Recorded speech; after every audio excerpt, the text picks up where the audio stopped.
जब परमेश्वर कबीर जी वहाँ पहुँचे तीसरे दिन पैदल चल के, क्योंकि बनारस से काशी से मगहर लगभग 200 किलोमीटर के आसपास है। तो बिजली खां पठान से ने प्रणाम किया, कहा गुरुदेव। परमात्मा ने अपना कारण बताया वहाँ पहुँचने का और कहा कि बिजली खां मैं स्नान करूँगा, पानी की व्यवस्था, जल की व्यवस्था करो। बिजली खां पठान ने कहा गुरुदेव जल ला रखा आपके लिए, शुद्ध जल स्नान के लिए। परमेश्वर ने कहा कि कबीर जी ने कहा कि मैं बहते पानी में दरिया में स्नान करूँगा। अब बिजली खां पठान ने कहा कि यहाँ एक दरिया बहती थी, आमी नदी, लेकिन वो भगवान शंकर ने श्राप दे रखा है, उसका पानी खत्म हो गया, वह सूखी पड़ी है। परमेश्वर जी ने कहा कि चलो दिखाओ मुझे कहाँ है वो आमी नदी। जहाँ परमेश्वर खड़े थे वहाँ थोड़ी सी दूरी पर, 2-3 एकड़ की दूरी पर, 600 फुट की दूरी पर वो दरिया सूखी पड़ी थी। परमात्मा ने वहाँ खड़ा होकर साथ में हजारों की संख्या में दर्शक, और परमेश्वर ने ऐसे किया था हाथ से संकेत, जैसे ये ट्रैफिक का सिपाही करा करे, ऐसे कर दिया। क्या देखते हैं कि थोड़ी सी दूरी पर एक बहुत बड़ा धमाका हुआ और एकदम पानी से भरकर नीचे से पानी इतना जोर से निकला और पूरी दरिया भरकर चल पड़ी। बोलो सतगुरुदेव।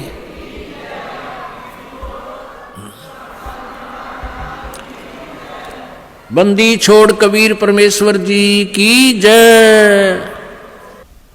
सबने स्नान किया, जलपान किया, स्नान किया, जल पिया। फिर परमेश्वर जी ने कहा कि भाई 1-2 चादर लाओ, एक नीचे बिछाऊंगा, एक ऊपर ओढ़ कर लेटूंगा। फिर परमेश्वर ने पूछा कि भाई बिजली खां पठान तुम सेना किस लिए लाए हो, वीरदेव सिंह बघेल तुम सेना किस लिए लाए हो। दोनों ने नीचे गर्दन कर ली, आमने सामने खड़े थे। दूसरे हिंदू और मुसलमान कहने लगे, हिंदू कहने लगे कि हम आप जी के शरीर को इन मुसलमान काफरों के हाथ नहीं लगने देंगे, हम आपके शरीर का अंतिम संस्कार हिंदू रीति से करेंगे।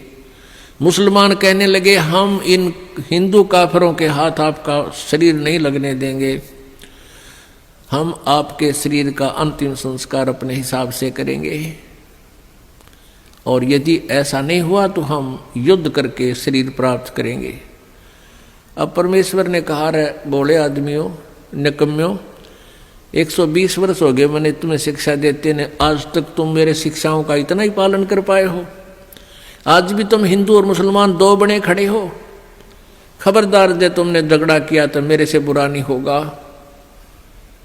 और सुन लो, इसके अंदर मेरा शरीर नहीं मिलेगा तुम्हें। लेकिन यह इज्जत ना थी उनके।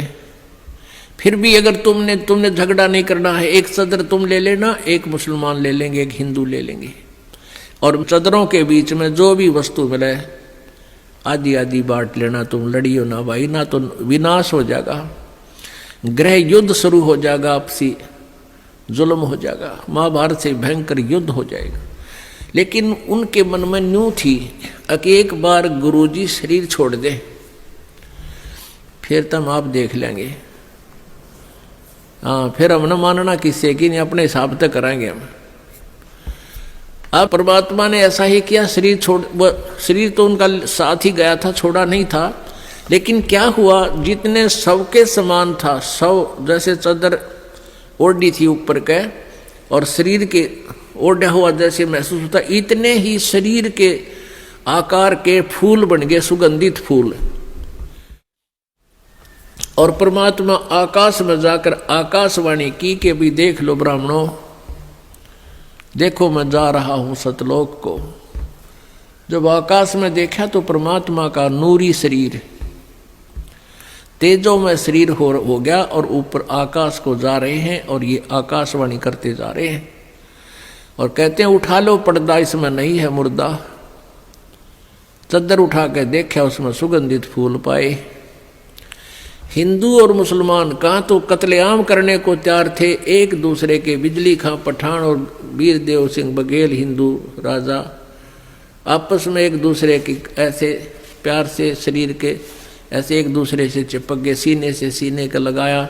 आपस में सब हिंदू मुसलमान एक दूसरे से सीने से लगकर ऐसे रो रहे हैं जैसे छोटे छोटे बच्चों की माँ मर जाती है, पिता मर जाता है, और रो रहे हैं और कह रहे हैं हम कति मूर्ख थे, हमने पहचाना नहीं, वो अल्लाह थे, खुदा थे, वो परमात्मा आए हुए थे। अपने आत्माओं, हमने परमेश्वर को पहचाना नहीं, इतनी लीलाएं प्रभु करके गए। आज भी मगर स्थान पर हिंदुओं ने अपनी अलग से यादगार बना रखी है, एक चद्दर और आधे वो सुगंधित फूल लेकर, और मुसलमानों ने अपनी अलग बना रखी है, एक चद्दर और आधे फूल लेकर। आज भी ये दास उसको, आज भी विद्वान है ये दास, बहुत बार उसको देख कर आया है,